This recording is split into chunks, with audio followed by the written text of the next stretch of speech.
আসসালামু আলাইকুম প্রিয় ভিউয়ার্স, আমি সাকিব রোমানিয়ার আলেকজান্দ্রিয়া শহর থেকে। আশা করি আপনারা সবাই ভালো আছেন। আপনাদের কাছে নিয়ে আসলাম নতুন একটা ভিডিওর টপিক হচ্ছে যারা রোমানিয়াতে আসতে চায় কত টাকার মধ্যে আসলে ভালো হয়। আজকে আপনাদের এই বিষয় নিয়ে কিছু বলবো।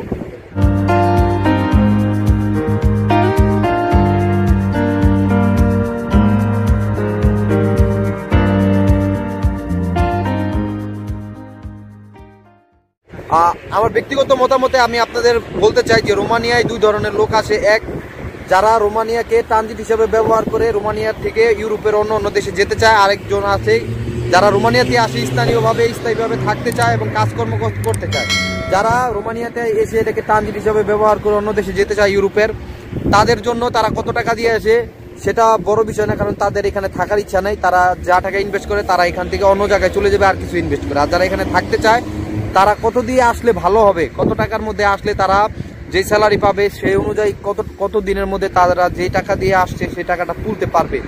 আমার ব্যক্তিগত মতে যারা কনস্ট্রাকশন ভিসায় এই রোমানিয়াতে আসতে চায় তারা 6 থেকে $6.5 লাখ টাকার মধ্যে যদি আসে তাহলে ঠিক আছে, কারণ কনস্ট্রাকশনের ভিসায় আসলে তারা $500 $550 ইনকাম করতে পারবে এবং থাকা খাওয়ার কোম্পানির। আর যারা ফ্যাক্টরি ভিসায় গাড়ি ওয়ার্কশপের বিষয়ে আসতে চায় তারা যদি 7 লাখ টাকার মধ্যেও আসে ঠিক আছে, কারণ তারা 7 লাখ টাকার মধ্যে আসলে কনস্ট্রাকশন বাদে হোটেল রেস্টুরেন্ট এইসব বিষয়ে তারা $600 মতো বেতন পাবে, থাকা খাওয়া ফ্রি কোম্পানির।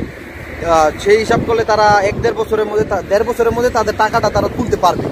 এই জন্য যারা 9 লাখ 10 লাখ টাকা দিয়ে রোমানিয়ায় স্থানীয়ভাবে থাকার জন্য আসতে চান, আমি বলবো যে তারা যাতে না আসে, কারণ ইউরোপের অন্য দেশ ফ্রান্স ইটালি ওইসব দেশের মতো এই রোমানিয়াতে এত আহামরি স্যালারি নাই। এদেশে বেতন একজনের মাথা পিছু $500 সর্বোচ্চ $600 ইনকাম করতে পারে, এর বেশি কেউ এখানে ইনকাম করতে পারে না। দালালরা অনেক স্যালারির কথা বলবে, কিন্তু রোমানিয়াতে এত স্যালারি নাই। আমি 2 বছর যাবত আছি, আমি জানি মোটামুটি বিভিন্ন কাজে কে কত স্যালারি পায় এই সম্পর্কে আমার একটা ধারণা আছে। আপনারা 7 লাখ টাকার ঊর্ধ্বে গেলে কেউ রোমানিয়াতে আসবেন না যদি স্থায়ীভাবে এখানে থাকার চিন্তা ভাবনা থাকে। আর যদি এটাকে ট্রানজিট হিসাবে বেছে নিয়ে অন্য দেশে পাড়ি জমাতে চান তাহলে এটা আপনাদের ব্যাপার, আপনারা কত দিয়ে আসবেন।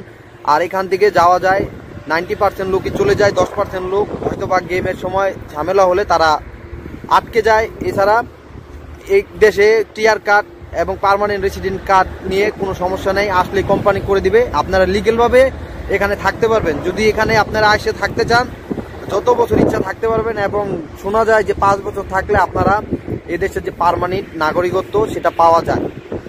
ধন্যবাদ সবাইকে, আজকের মতো এখানে শেষ।